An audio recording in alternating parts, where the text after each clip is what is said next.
I think most of us can identify with the wounding experience of feeling lied to when someone tells us something that's not true, or when we operate out of a place that is a lie, where we operate as if something is true that really isn't true.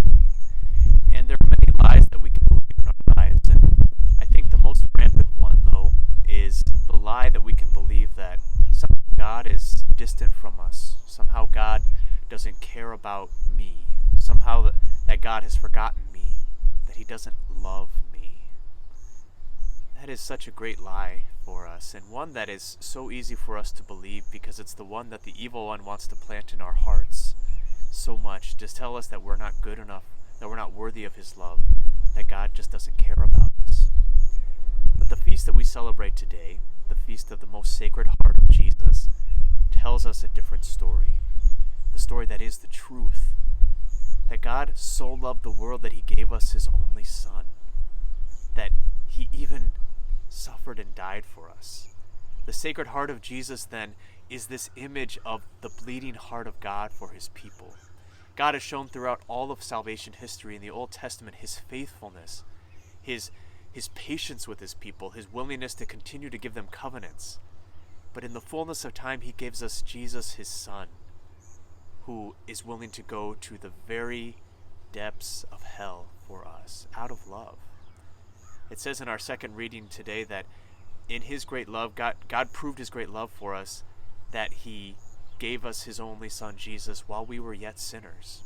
We're not deserving of this love, but that's not the point. It's that God loves us so much that He wants us to know that love. So I think it's for us to always ask the Lord to help us to experience that love, to know that love in our hearts, because it's so easy to forget about it. It's so easy to believe the lie that we're not loved or we're not lovable. This is the great truth of our lives, that we are beloved sons and daughters of the Father. And in Jesus, our brother, we have the example of what that love looks like.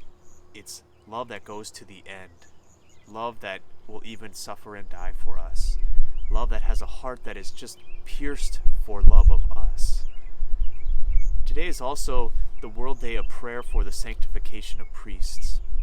That priests might have the loving heart of the Father for their people. I earnestly ask and beg of you to pray for me, that for my own sanctification and for all priests, that we might truly be priests who have that vulnerable heart of the Father, that love that is totally thrown open to the people, where we can give ourselves totally for that, just like Jesus did, so that we might reflect the love of God in the world, and that each of us might know that love and share it with others each and every day.